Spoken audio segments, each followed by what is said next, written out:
'cause we gotta lay down the tracks and tear up the trails. Open your heart, let the lifeblood flow. Gotta get on our way, 'cause we're moving too slow. Bring in the workers. This is Nicholas Keblahan. I'm with Hamilton Light Rail, and I'd like to talk to you tonight about modern light rail and the economic case for light rail in Hamilton. So what's light rail? Well, it's fast and convenient. It's fully accessible for the disabled and mobility reduced. It integrates beautifully into the street. It doesn't disrupt the street. It's versatile and flexible, and it grows to meet demand. You can scale it as your system grows. It's clean, quiet, and stylish. It attracts new riders. It runs on clean electric energy. There's no pollution at the street. And it's not your grandmother's streetcar. Most of us are familiar with the TTC in Toronto. This is not the TTC in Toronto. It's much higher capacity. It's low floor throughout with barrier-free entrance and exit, quieter and more comfortable, separated from traffic where possible, and you can avoid ugly overhead wires. So why modern light rail? What can it do for a city? Well, it attracts new investment. It revitalizes urban neighborhoods.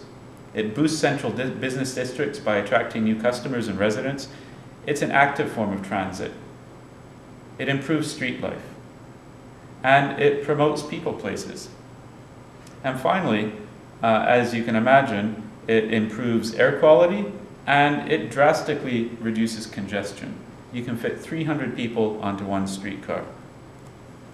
But the point of this presentation is really to point out the economic benefits of streetcars. Streetcars in both Europe and the United States have been shown to attract investment, and it's investment that's not attracted by any other form of transit infrastructure. In fact, in the United States, they're thinking of modern light rail more as a form of economic development than as a form of transit investment. So here we've got a comparison of 4 US cities, and you can see that every single one of those cities has planned to increase its transit network, its streetcar network, and all of them have shown massive returns on investment of up to 4,000%. One of the best known cases is Portland, Oregon, which is rated as one of the most desirable places to live in the US now. In Portland, a $57 million investment in a light rail line running through a neighborhood of abandoned industrial sites has generated over 100 new projects and $2.3 billion in new investment, over 7,000 new housing units and 4.6 million square feet of office and retail space. And this is within just a couple of blocks of the light rail line.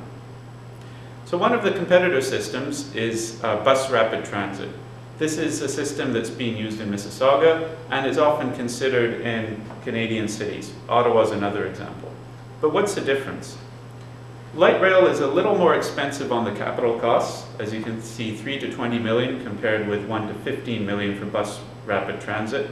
The vehicle lifespan is about twice that of buses. And the operating cost is actually lower, and that's because the capacity is higher, the lifetime is longer, and the number of drivers per passenger is reduced.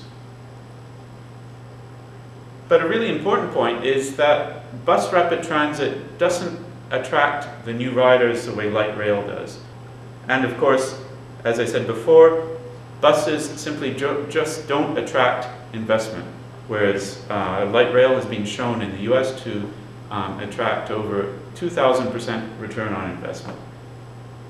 In terms of the quality of the system, light rail is low floor, no barrier entrance and exit. It's very quiet, it has no pollution at street level, and it's a very smooth ride. Finally, why is light rail right for Hamilton?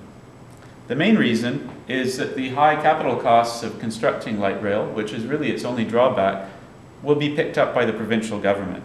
In the last election, the government promised to fund 2 rapid transit lines in Hamilton. It's up to Hamilton to decide whether those are light rail. A 12-kilometer line in Portland, Oregon attracted $2.3 billion in new investment. That's a line roughly the same length as McMaster to Eastgate Mall.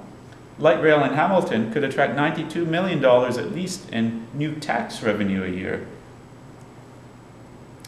There's some technical questions people often have when you talk about light rail in Hamilton. One is, could it get up at the mountain?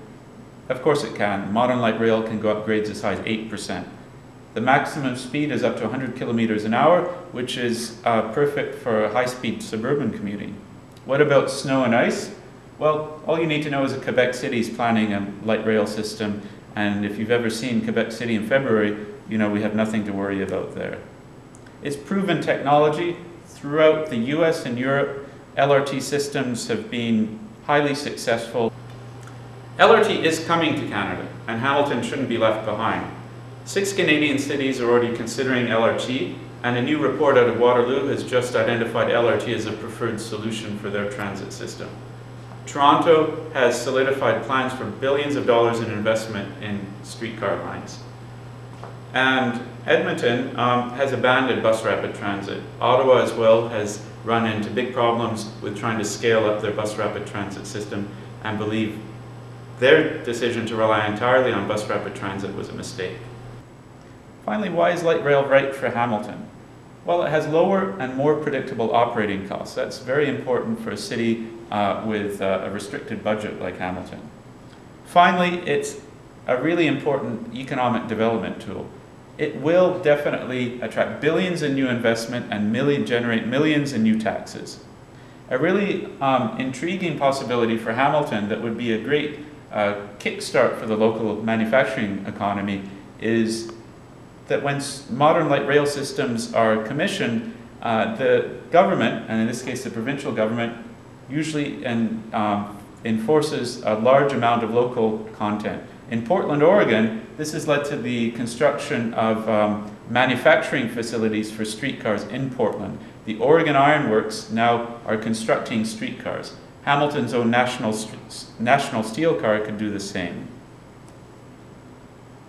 Finally, light rail helps Hamilton meet its provincially mandated intensification targets, and it would definitely help Hamilton achieve its goal of doubling per capita transit use. It will attract new riders to the system. In the US, they found that in the past 10 years, over 84% of new growth in ridership on transit systems have come from rail-based systems. And finally, it will help insulate Hamilton from exposure to peak oil. As you can see, I think that Hamilton needs to grasp this opportunity. We need light rail right now. Bring the workers and bring up the rails. We gotta lay down the tracks and tear up the trails. Open your heart, let the lifeblood flow. Gotta get on our way, 'cause we're moving too slow. Bring in the workers and bring up the rails.